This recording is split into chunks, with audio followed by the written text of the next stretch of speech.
आज हम आपको सॉल्यूशन चैप्टर का क्विक रिवीजन कराते हैं। कोशिश करेंगे कि सॉल्यूशन में जो दो पार्ट है, सॉल्यूशन है कोलिगेटिव प्रॉपर्टी, इसमें दो चीजें पढ़ना है। पहला है concentration of solution, concentration of solution, और सेकंड आएगा कोलिगेटिव प्रॉपर्टी। क्या पढ़ेंगे? Colligative property, concentration of solution, और सेकंड आता है colligative property of solution. Concentration of solution and colligative property of solution, ये दो पार्ट में डिवाइड है। तो कंसंट्रेशन में हमें पढ़ना क्या है? यहाँ पे हमें पढ़ना है जो जिसके लिए चलते हैं, बाकी सबको पता है। हम मोलैरिटी से स्टार्ट करेंगे। Molarity, normality, molarity and mole fraction, and mole fraction. ठीक, बेसिकली जो आपके चार है molarity, normality, molarity and mole fraction.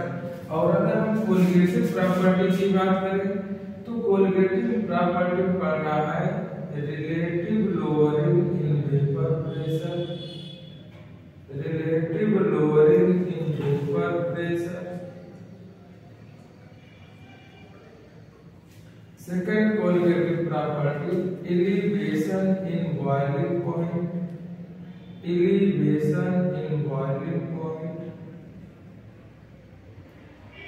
Third depression in freezing point, depression in freezing point.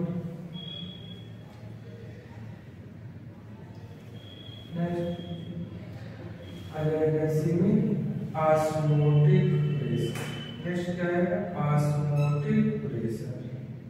और यहीं पर पढ़ना है abnormal colligative property, abnormal colligative property. इसमें हमें वाट आप बेटर होगा। अब यहाँ पे सॉल्यूशन और कोलिगेटिव प्रॉपर्टी को हमने दो पार्ट को डिवाइड किया है।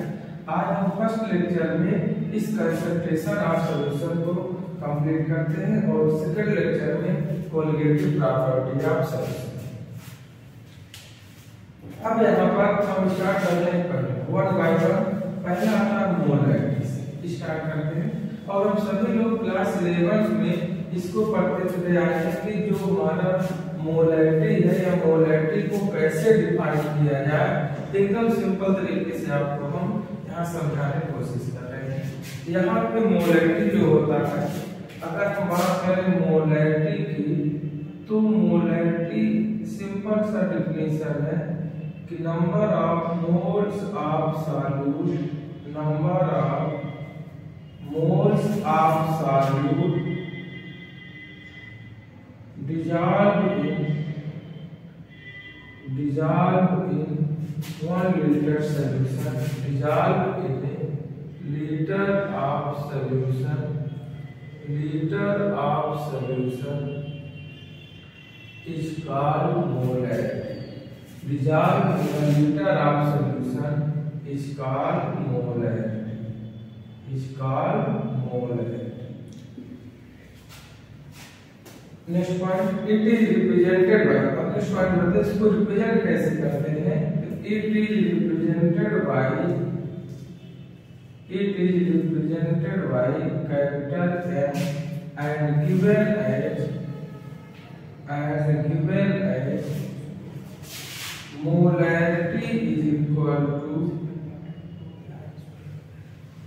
Molarity is equal to number of moles of solute divided by volume of solution in liter, volume of solution in liter। इसी को देख सकते हैं capital M is equal to N upon,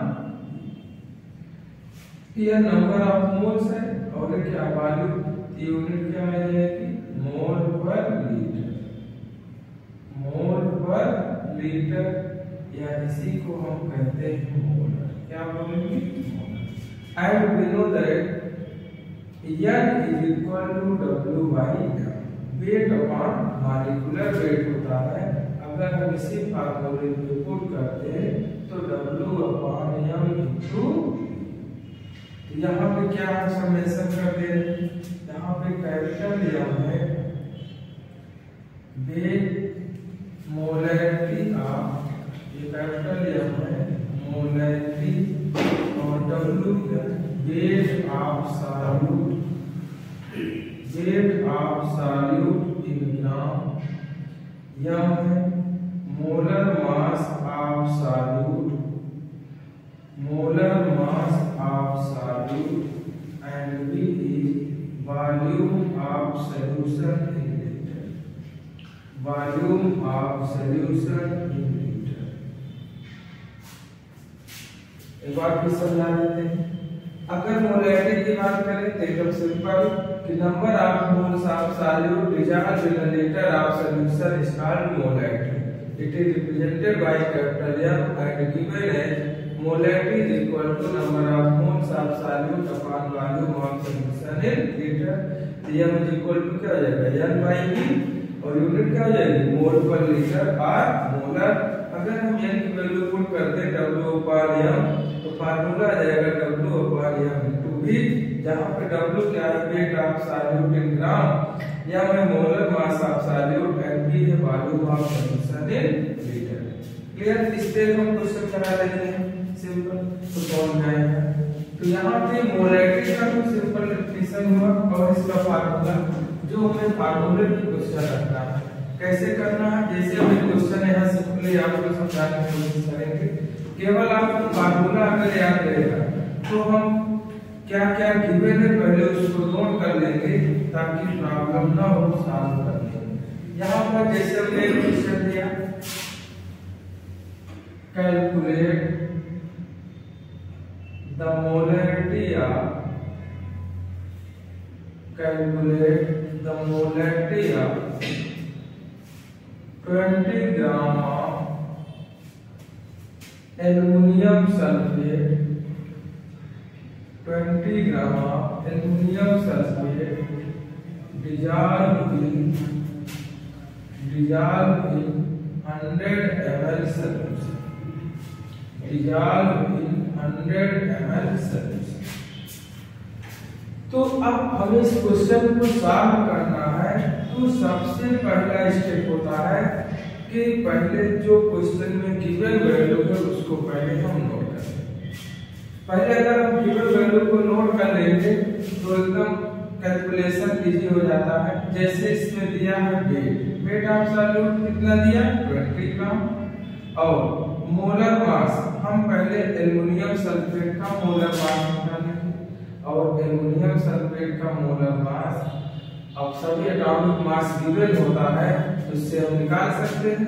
तो 27 एल्युमिनियम का होता है into 2 plus 32 plus 16 into 4 into 2। Overall जब इसको सॉल्व करेंगे तो 342 आएगा। क्लियर? यहाँ पे मोलर मास कितना आ गया 342, और वॉल्यूम कितना दिया है 100 ml, और वॉल्यूम को रखना किसमें लीटर में, इसको लीटर में पुट करना है तो 1000 से डिवाइड कर देंगे। आप यहाँ सॉल्व कर रहे हैं और उनमें निकालना क्या कैपिटल मोलैरिटी। तो पहला स्टेप बाय स्टेप चलिए, जो आपका गिवन हो उसको पहले रख दीजिए। अब देखिए क्या प्रॉपर यूनिट में है, तो फिर आप यहाँ पे गलती से 2 लिख दिया था, 3 होगा क्योंकि यहाँ पे 3 कोएफिशिएंट, तो यहाँ पे सब हमने रख दिया। और मोलैरिटी फाइंड करना है तो आप डायरेक्ट फार्मूले का यूज करिए W upon M into V। तो W कितना होगा 20 ग्राम डिवाइडेड बाय, अब यहाँ पे फार्मूले मोलर मास कितना निकाला 342 into वॉल्यूम दिया 100 और ऊपर 1000 हो जाएगा। अगर इसको हम सिंपली डिवाइड करें यहाँ पे ऊपर आ जाएगा 200 और नीचे आ जाएगा 342। इसी को सॉल्व करना है तो यहाँ पे 1 टाइम तो जाएगा नहीं, हम सबको पता है। यहाँ पे इसको आप सिंपली सोचिए, क्या इसको हम 200/142 को सॉल्व करेंगे तो सिंपली आपका आना चाहिए 0.58 मोलर लगभग ही जाएगा। आप चेक कर लीजिए, हो सकता है डेसिमल पॉइंट में एक आधा पॉइंट आगे पीछे हो, तो 0.58 मोलर। बस सिंपली ऐसे ही कैलकुलेशन आपको करना है। कभी भी जो भी गिवन हो अगर आप लिख लेंगे तो कभी भी आपको कैलकुलेशन में प्रॉब्लम नहीं होगी और आपको ये पता चल जाएगा कि हमें कैलकुलेट क्या करना है। नेक्स्ट इसके बाद आता आपका, अब इसी पूरा पहले कॉन्सेप्ट इसका बता दें मोलैरिटी का, तब इसके बाद आप लोग क्वेश्चन लगाइएगा पूरा एक तरफ से। अब यहाँ पर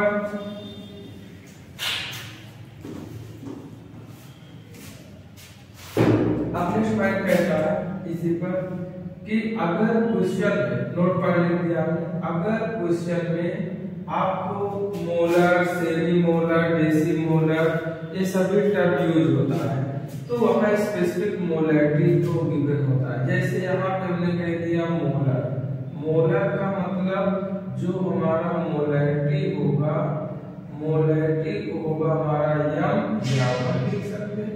मोलैरिटी कितना, मोलर कह रहे हैं तो मोलर का मतलब मोलैरिटी 1 होगा या यम के टर्म में लिखते हैं। अगर हम बात करें सेमी मोलर तो सेमी मोलर का मतलब मोलैरिटी m/2 लिखे या 1/2, दोनों का मतलब एक ही है। अगर हम बात करें डेसी मोलर तो डेसी मोलर जो मोलैरिटी आ जाएगा m/10 या 1/10। अगर यही कह देंगे सेंटी मोलर तो सेंटी मोलर जो होगा m/100 या लिख देंगे 1/100 एंड सो ऑन। आगे करते चले जाएंगे अगर क्वेश्चन में ऐसे गिवन है। जैसे अगर यहाँ सिंपल सा क्वेश्चन हम छोटा सा दे दें, calculate the weight of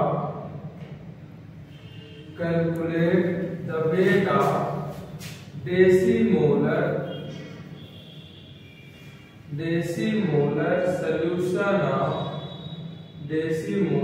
solution of sulfuric acid in 500 ml solution। 500 ml solution तो सबसे पहले सॉल्व करना है इसे, तो पहले गिवन वैल्यू को नोट करेंगे। गिवन वैल्यू यहाँ पे डेसीमोलर देगा आपको, डेसीमोलर तो मोलैरिटी कितना आ गया 1/10, क्लियर। और यहाँ पे वॉल्यूम गिवन है कितना है 500 ml। इसको फर्स्ट ऑफ ऑल हम कन्वर्ट करेंगे लीटर में तो 1000 से क्या करते हैं डिवाइड। और यहाँ पे सल्फ्यूरिक एसिड का मोलर मास सभी लोग जानते हैं 98 होता है, क्लियर। अब फार्मूले पे रखेंगे तो हमको वेट निकल जाएगा। यहाँ पे अब फार्मूला पुट कर दे, m = W/m/V। मोलैरिटी गिवन है 1/10 W/98 × 500 ऊपर 1000 जाएगा, कितना आ गया 2। अगर हम यहीं पे W निकालें तो 98/50 हो जाएगा। इसको जब सॉल्व करेंगे तो 4.9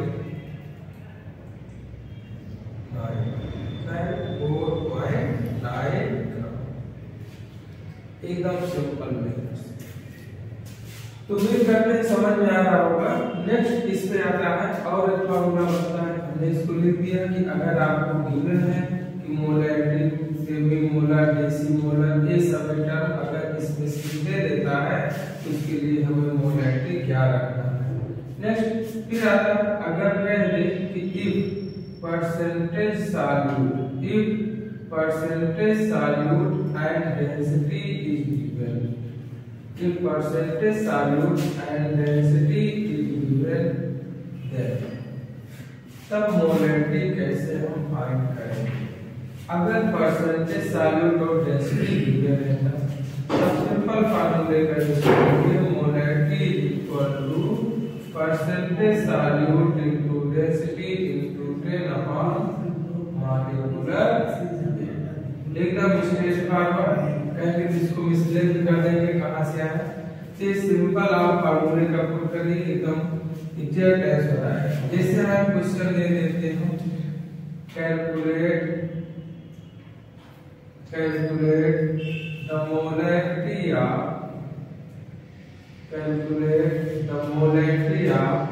4.9% weight by weight of sulfuric acid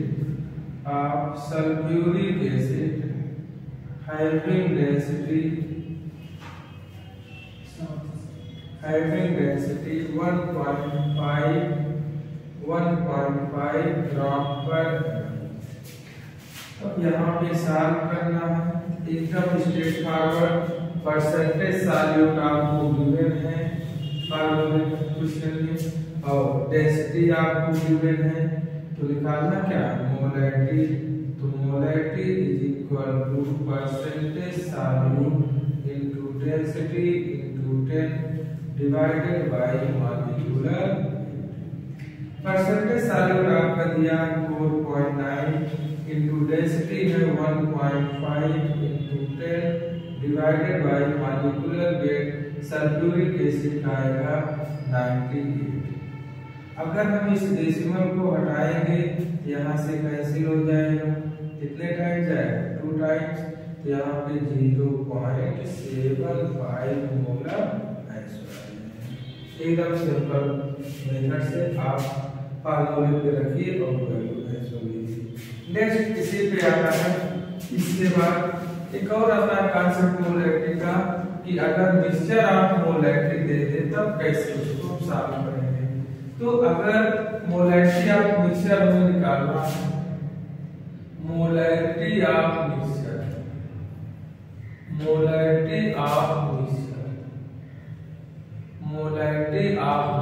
अगर मोलैरिटी ऑफ मिक्सचर फाइंड करना है तो उसके लिए कॉन्सेप्ट है molarity of mixture is equal to M1V1 plus M2V2 divided by total volume. M1V1 plus M2V2 divided by total volume. अब यहाँ पे वॉल्यूम जिस यूनिट में गिवन हो उसी यूनिट में रखना, उसको लीटर में कन्वर्ट नहीं करना। जैसे अगर हमने क्वेश्चन दे दिया कि यहाँ पर M/10 200 ml HCl is mixed with M/5 400 ml sodium hydroxide, then molarity of mixture will be,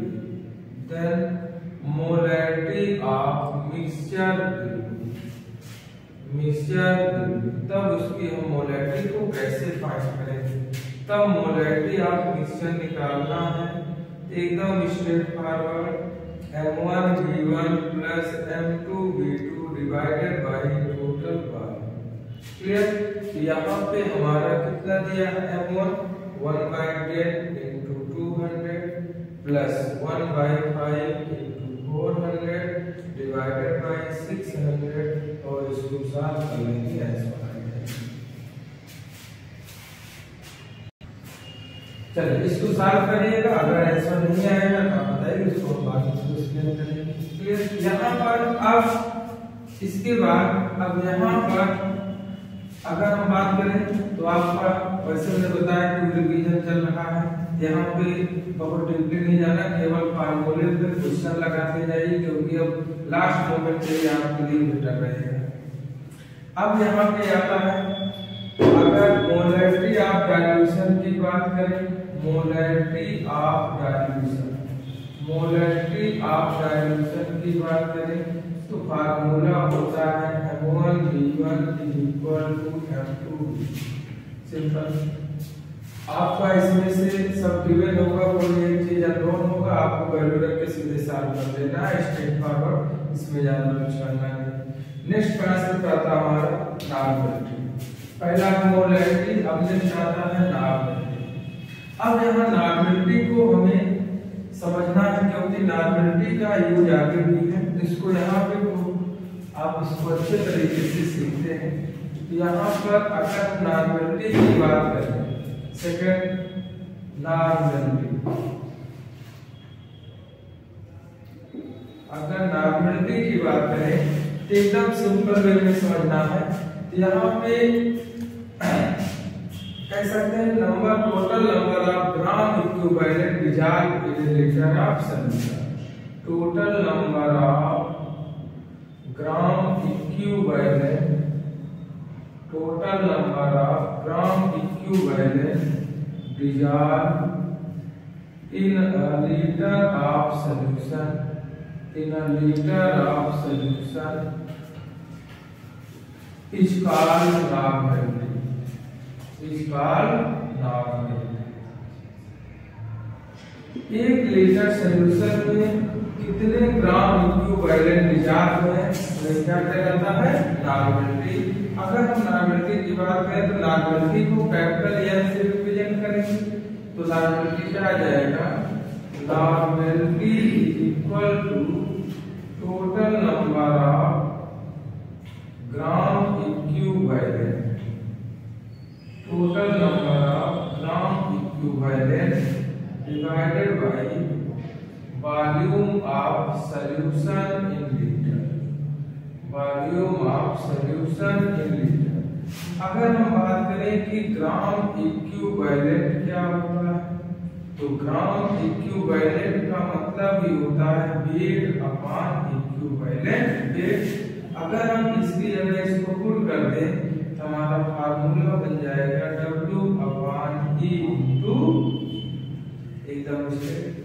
यहाँ पे हमें सब पता है, कैपिटल एन क्या है, नॉर्मलिटी है, capital N normality, W weight of solute, weight of solute in gram, and E है equivalent weight, equivalent weight, and B है volume of solution in litre, volume of solution in litre.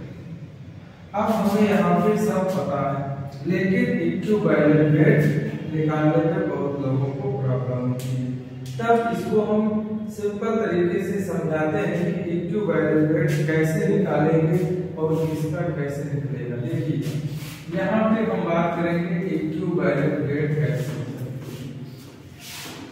Equivalent weight कैसे निकालेंगे। हमने लिखा है यहाँ पे calculation of equivalent, calculation of equivalent, calculation of equivalent. अगर हम इक्विवेलेंट वेट की कैलकुलेशन की बात करें तो आपको बेसिकली मिलेगा पहला एसिड, बेस, तीसरा सॉल्ट या आयंस। क्लियर। यहाँ पे अगर हम एसिड की बात करें, एक एक करके ये समझा देते हैं पूरा। एसिड का कैसे निकालेंगे, बेस का, सॉल्ट का, आयंस का, पूरा सब। यहाँ पे अगर हम एसिड की बात करें तो हम सभी लोग एसिड बेस कॉन्सेप्ट को लेवल क्लास में पढ़ चुके हैं। एसिड बेस कॉन्सेप्ट आपका Arrhenius, Bronsted, Lowry and Lewis concept regarding define किया गया था। तो आर्गेनियस का सिंपल कॉन्सेप्ट था कि जो H प्लस आयन लिबरेट करे ऑन आयोनाइजेशन में क्या कहलाते हैं, एसिड, और जो OH आयन तो क्या कहलाएंगे, बेस। हम इसी को फॉलो करेंगे। जैसे यहाँ पर HCl है तो किसमें डिसोसिएट होगा, H plus Cl minus H2SO4 है, सल्फ्यूरिक एसिड तो 2H plus plus SO4 minus 2, या यहाँ पे हमने दिया H3PO4 तो किसमें टूटेगा, 3H plus plus PO4 minus 3। तो यहाँ पर जो H प्लस आयन लिबरेट करें आयोनाइजेशन पर वो सभी क्या होते हैं, एसिड। जो आयोनाइजेशन पे या डिसोसिएशन पे आपका H प्लस आयन लिबरेट करें वो सभी क्या होंगे, एसिड। और अगर हमें एसिड का इक्विवेलेंट रेट निकालना है, इसका एसिड का, तो एसिड का इक्विवेलेंट रेट निकालने के लिए अगर हमें निकालना है equivalent weight of acid is equal to molecular weight of acid, molecular weight of acid divided by basis, divided by basis. अब यहाँ पे बेसिसिटी क्या होता है, तो अगर हम समझें तो बेसिसिटी का मतलब होता है कि कितने H+ आयन लिबरेट हो रहे हैं, नंबर ऑफ H+ आयन। तो नंबर ऑफ H+ आयन क्या बताता है हमारा बेसिसिटी।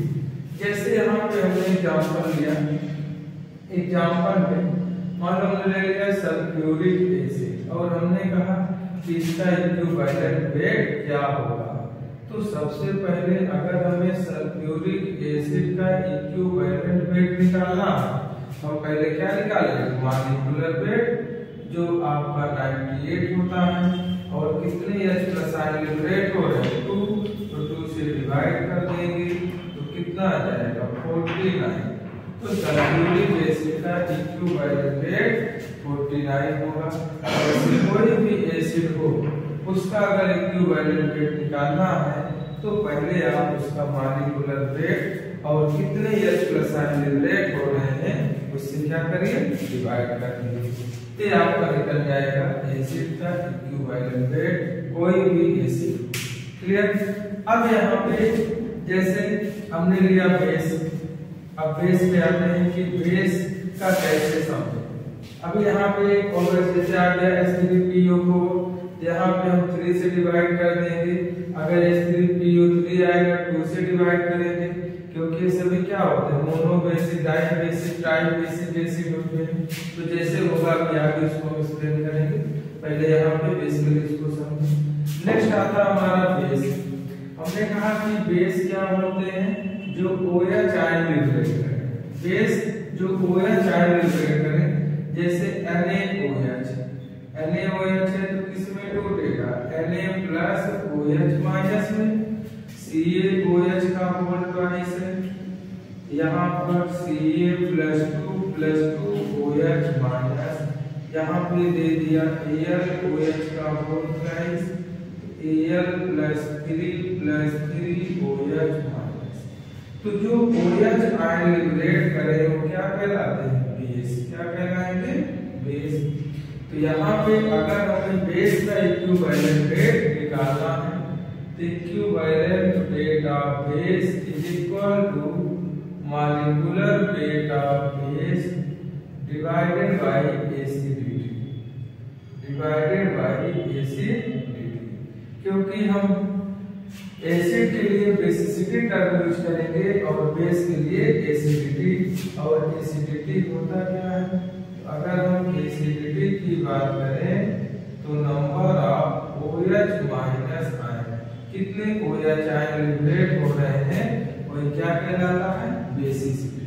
जैसे मान लीजिए हमने बताया कैल्शियम हाइड्रोक्साइड का इक्विवेलेंट वेट, किसका निकालना, कैल्शियम हाइड्रोक्साइड। तो पहले इसका हम मोलर मास निकाल लेंगे। कैल्शियम का 40 होता है, ऑक्सीजन 16+1 × 2 तो 40+17 × 2 34, तो कितना आ गया 70 मोलर मास। और एटॉमिक मास हमेशा क्वेश्चन में गिवन होता है, अगर नहीं होगा तो आपको तैयारी होना चाहिए इतना। अगर हमें इसका इक्विवेलेंट वेट निकालना है कैल्शियम हाइड्रोक्साइड का तो मॉलिक्यूलर वेट कितना आया 74, और एसिडिटी कितना, number of OH ion replaceable कितना 2, यहाँ पे कितना आ गया 36। ऐसे कोई भी बेस हो उसको हम क्या करेंगे, उसका इक्विवेलेंट हम फाइंड कर सकते हैं। पहले हमारा काम होगा कि आयन को तोड़ना आना चाहिए। बहुत लोग होते हैं आयन में तोड़ नहीं पाते हैं। अभी इसको कोलिगेटिव स्टार्ट करने से पहले हम ये भी सिखाएंगे कि कैसे तोड़ा जाए।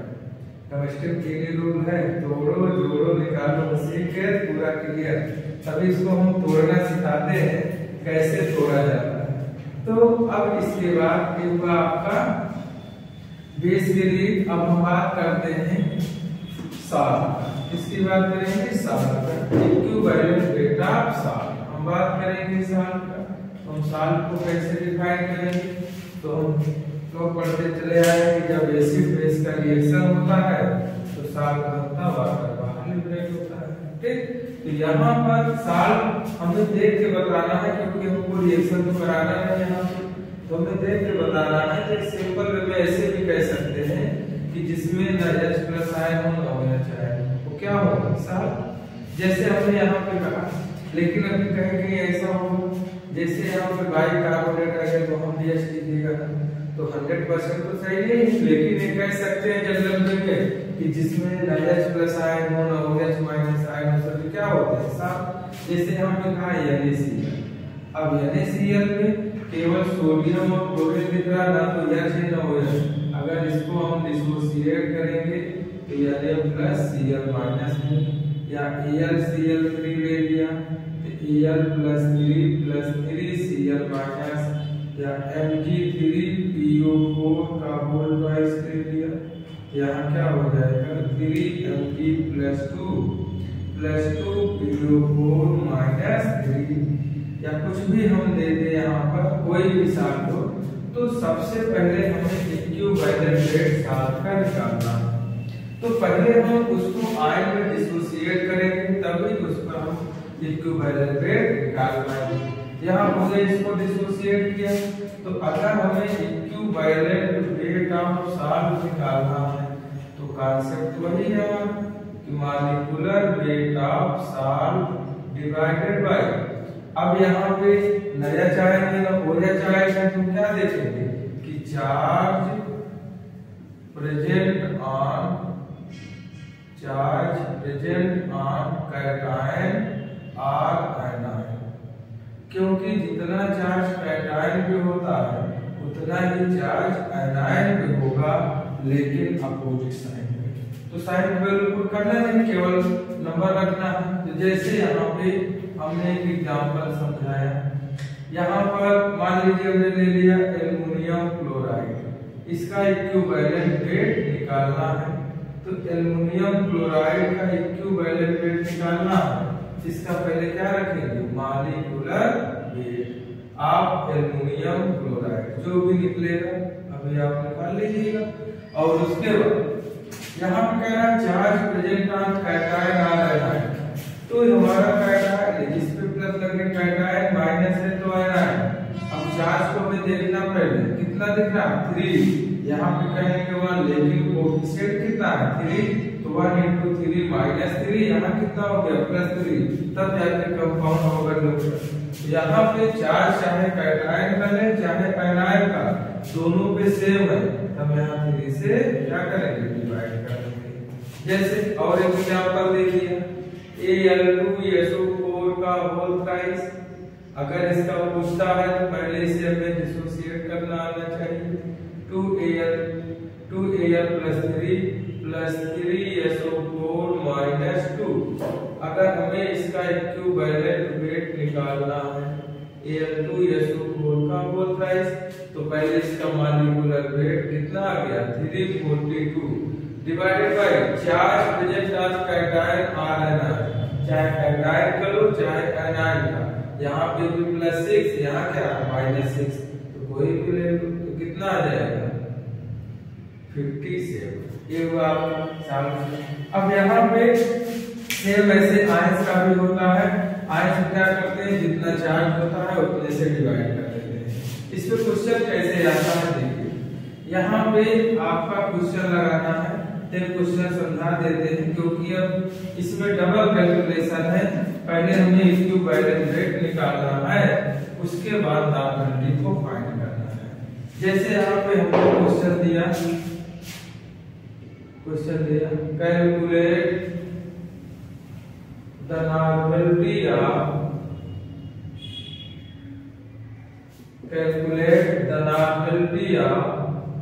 50 gram of calcium carbonate dissolve in 200 ml solution। अब ऐसे क्वेश्चन दे दिया, अब नॉर्मलिटी बताइए। तो सबसे पहले जो गिवन है हमें देखना है कि जो कंपाउंड दिया है वो एसिड है, बेस है कि साल्ट है। ये हमारा क्या है? साल्ट है। क्या है? साल्ट। तो पहला स्टेप होगा कि हमें इसका जब सॉल्यूशन करना है तो पहले आप इसमें देखिए क्या क्या दिया है। अब सॉल्यूट, वेट ऑफ सॉल्यूट कितना दिया है? 50 ग्राम। ठीक, अगर हम मोलर मास की बात करें कैल्शियम कार्बोनेट का तो 100 आ जाएगा, और वॉल्यूम कितना दिया है? 200 ml। इसको कन्वर्ट करेंगे लीटर में तो 1000 से डिवाइड कर देंगे। तो यहाँ पर सब दिया, लेकिन यहाँ पर इक्विवेलेंट वेट भी नहीं पता है और नॉर्मलिटी तो फाइंड करना है। तो पहला स्टेप है कि हम इक्विवेलेंट वेट निकालें। तो जब इक्विवेलेंट वेट निकालेंगे कैल्शियम कार्बोनेट का तो पहले इसको डिसोसिएट करना आना चाहिए। Ca+3 Cu3 -2। यहाँ पे अगर इक्विवेलेंट वेट हमें फाइंड करना है तो कॉन्सेप्ट वही है, molecular weight upon charge present on cation और एनायन। कैटायन और एनायन, कैटायन या एनायन पे चार्ज जो प्रेजेंट होगा उसी से डिवाइड करेंगे।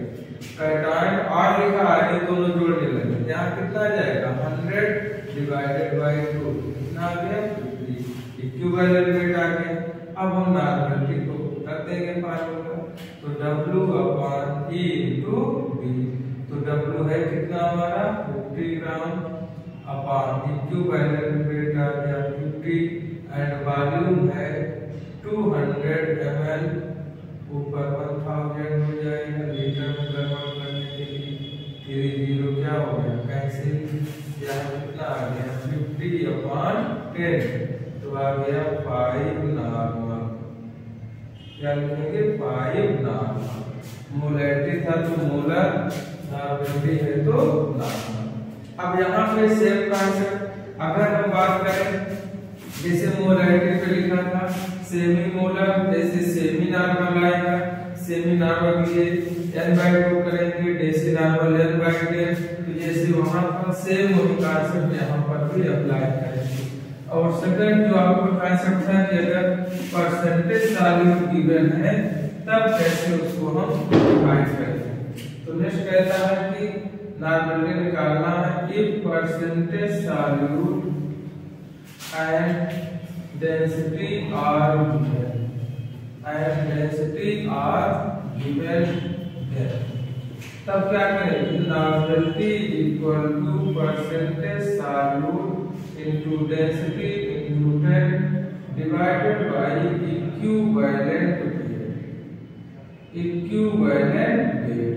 आपने मोलैरिटी में पढ़ा था मॉलिक्यूलर वेट, यहाँ क्या आ जाएगा? Equivalent weight. जैसे एग्जांपल यहाँ पे क्वेश्चन दे देते हैं तब क्लियर रहेगा। कह दिया calculate the normality of 20% weight by weight of sodium hydroxide solution having density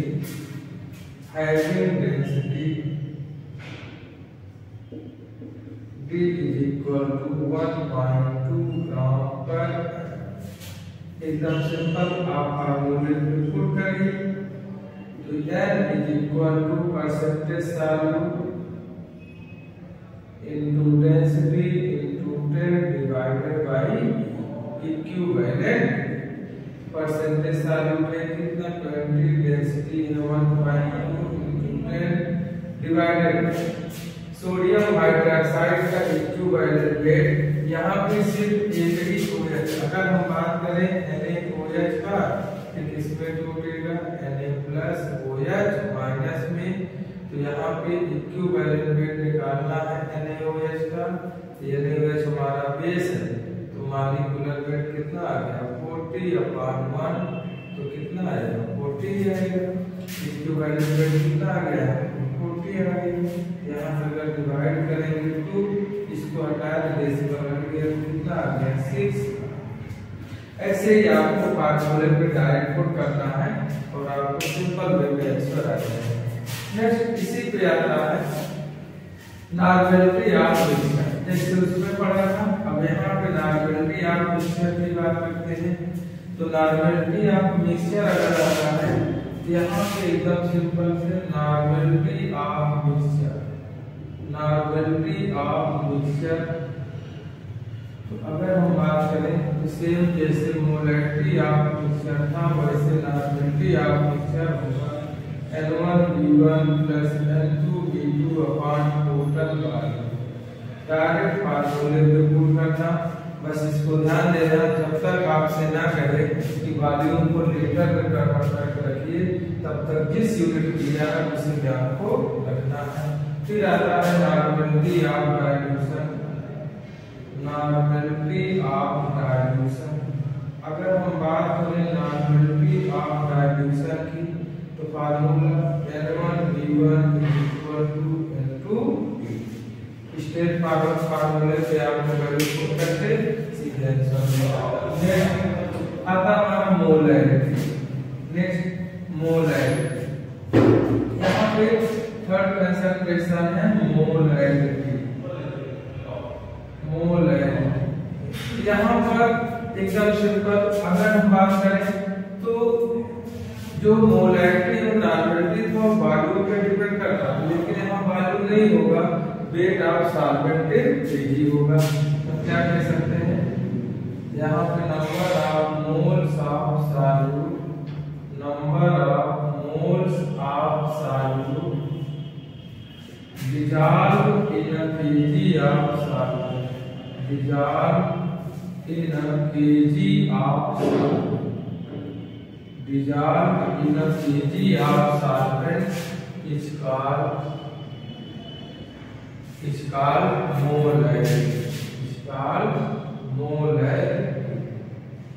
और जो मोलैरिटी है इसको स्मॉल m से रिप्रेजेंट करते हैं, तब क्या आ जाएगा molarity is equal to number of moles of solute divided bye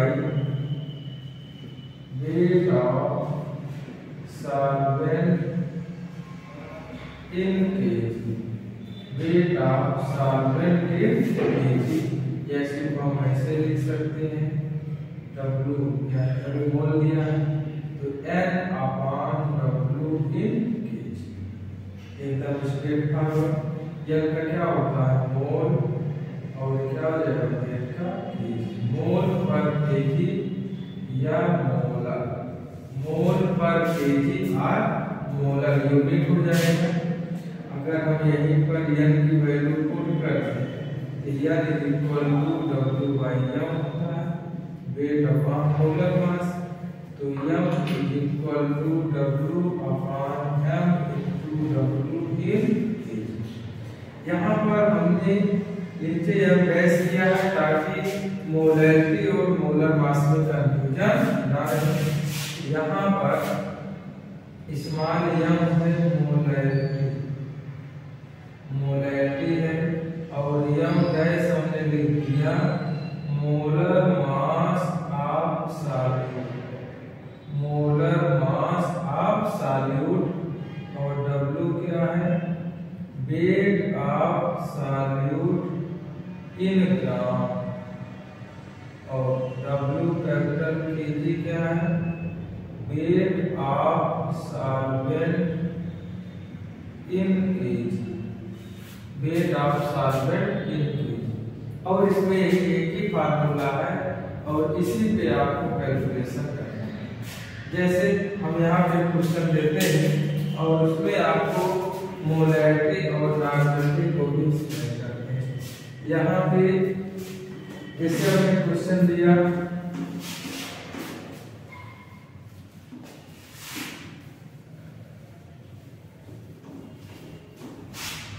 यहाँ पर हमने क्वेश्चन दिया एक simple calculate calculate the molarity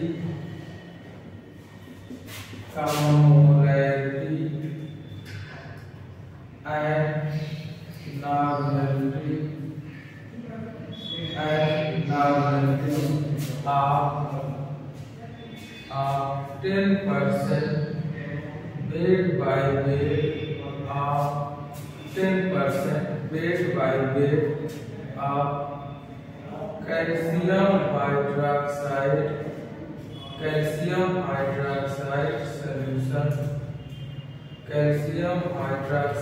solution, having density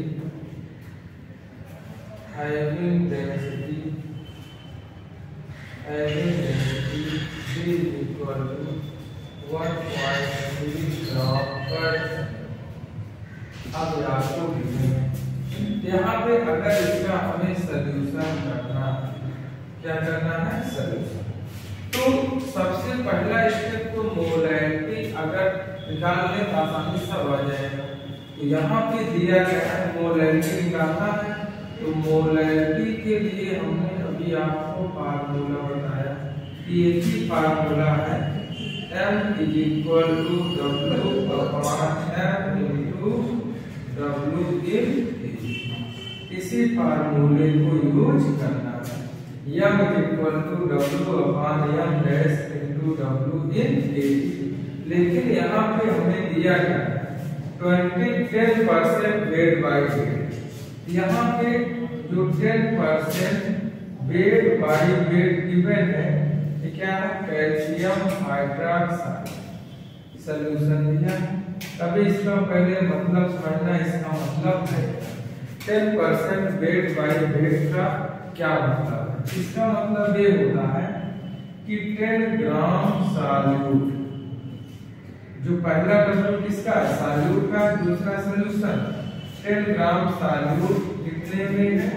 100 gram solution. 10 gram solute कितने में? क्योंकि दोनों ही वेट में मेजर किया गया है।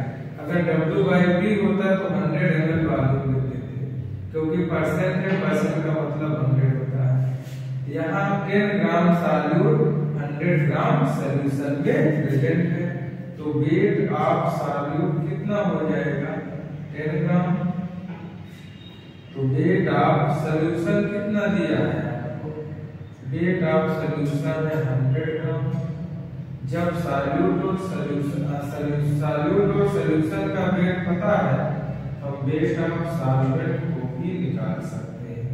तो 100 माइनस 10 तो कितना आ गया? 90 ग्राम ऑफ सॉल्वेंट। पहले दफे समझिए, 10% वेट बाई वेट का मतलब कि 10 ग्राम सॉल्यूट 100 ग्राम सॉल्यूशन में डिसॉल्व है। तो वेट ऑफ सॉल्यूट कितना हो गया? 10 ग्राम। वेट ऑफ सॉल्यूशन कितना है? 100 ग्राम। तो वेट ऑफ सॉल्वेंट 100 माइनस 10 कर देंगे तो सॉल्वेंट का वेट आ जाएगा। अब डायरेक्ट फार्मूले पे पुट करते हैं, W upon M into W in kg।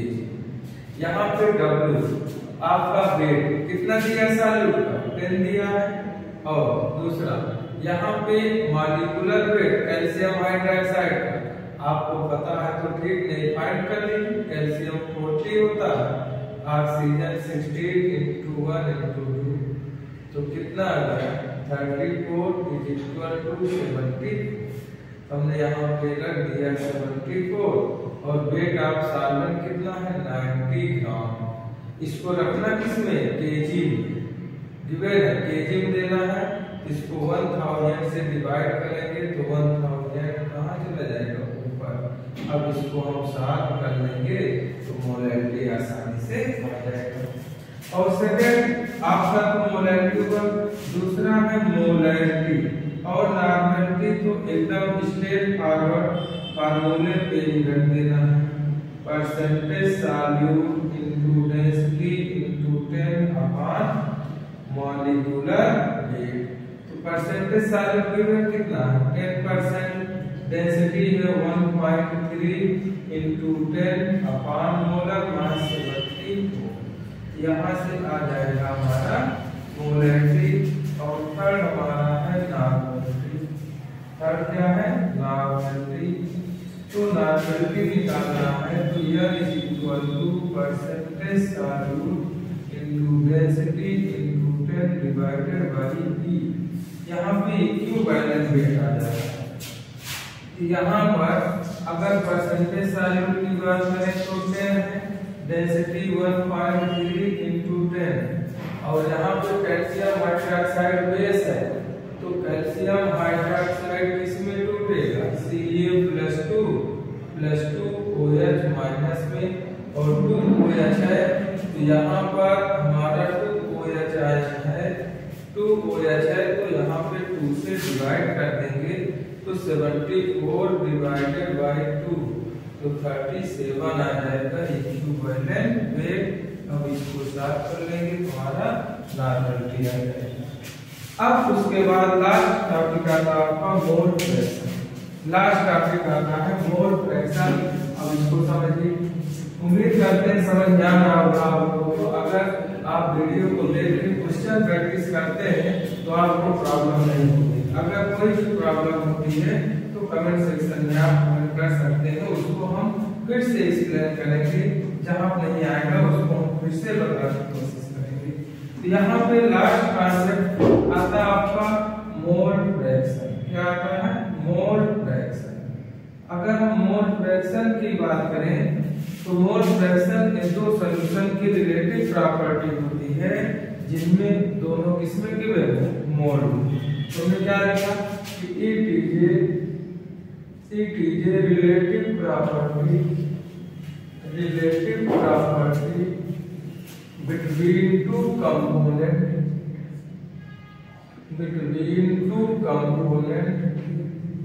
given in their mole ratio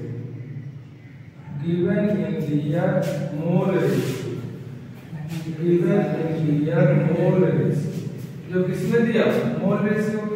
और इसको कहीं कहीं पे इसको चाय पढ़ते हैं, कहीं साइड लिखा जाता है, लेकिन आप इसको x it is represented bye x। आप जो है x से रिप्रेजेंट करें ज्यादा बेटर है। चाय भी कहिए, साइड भी कहिए, कुछ भी कहिए। यहाँ पे सबने कंपोनेंट ले लिया, दूसरा कंपोनेंट बी लिया। हमने कहा कि इसका मोल Na है, इसका मोल Nb है। तो अगर हमें A का मोल फ्रैक्शन निकालना है तो जिसका मोल फ्रैक्शन पूछे उसका मोल डिवाइडेड बाय टोटल मोल, तो Na/Na प्लस Nb। हमने आपसे क्या बोला कि जिसका मोल फ्रैक्शन पूछे उसका मोल डिवाइडेड बाय टोटल मोल। अगर B का मोल फ्रैक्शन निकालना है तो Nb/Na प्लस Nb। तो आपका क्या आ गया, जिसका पूछे उसका मोल अपॉन टोटल मोल। तो आपने जब सॉल्व किया तो xa plus xb is equal to 1 आ रहा तब आपका सही है। अगर वो नहीं आ रहा तो कहीं कैलकुलेशन में गलती किया, क्योंकि दोनों का सम 1 आना चाहिए। मान लीजिए अगर आपका xa गिवन है, xa क्या है गिवन है और xb आपसे पूछ रहा है, आप ये भी लिख सकते हैं xb is equal to 1 minus xa। आसानी से आप सॉल्व कर लेंगे। जैसे यहाँ पे एक एग्जांपल समझा देते हैं। मान लीजिए हमने यहाँ पे कह दिया कि मीथेन और दूसरा ले लिया यहाँ पे SO2, इसे एक क्लोज कंटेनर रखे गए हैं। इसको दिया गया है 8 ग्राम, इसको दिया है 16 ग्राम। अब दोनों आपका क्लोज कंटेनर में है। अब आपसे कहा कि मीथेन और SO2 का मोल फ्रैक्शन बताइए दोनों का। तो यहाँ पे दोनों मोल फ्रैक्शन बताना है तो पहले हमें मीथेन का मोल निकालना है। तो W/m, तो W है कितना 8 ग्राम, मोलर मास 16 होता है तो 1/2 मोल आ गया। और अगर इसका मोल निकालेंगे तो यहाँ पे वेट दिया 16 ग्राम, अब कितना आ जाएगा हमारा, इसका जब सॉल्व करेंगे तो 32 + 32 64, तो कितना आ गया 1/4। तो अगर हमें मीथेन का मोल फ्रैक्शन निकालना है तो जिसका पूछ रहा है उसका मोल 1/2/1/2 + 1/4। यहाँ से क्या आ जाएगा हमारा मीथेन का मोल फ्रैक्शन आ जाएगा। और अगर इसका निकालना है x SO2 का, तो 1/4/1/4 प्लस 1/2। यहाँ से SO2 का आ जाएगा, दोनों का सम करिए, अगर आपका सही आ रहा तो ठीक, नहीं तो आप चेक करिए कहाँ पे गलती है। ये रहा आपका फर्स्ट पार्ट सॉल्यूशन का कंसंट्रेशन ऑफ सॉल्यूशन। उम्मीद करते हैं समझ में आया होगा। अगर कहीं पे भी आपको प्रॉब्लम हो तो कमेंट सेक्शन जाके वहाँ पे कमेंट करिए, उसको हम फिर से एक्सप्लेन करने की कोशिश करेंगे। और इतना उम्मीद करते हैं अगर आप इस वीडियो को प्रॉपर वे में 1-2 बार देख लेंगे तो आपका कोई भी कंफ्यूजन नहीं रहेगा। अगर कोई भी क्वेश्चन नहीं आता तो उसको आप प्रॉपरली कमेंट सेक्शन में सेंड करके या वैसे भी आप पूछ सकते हैं।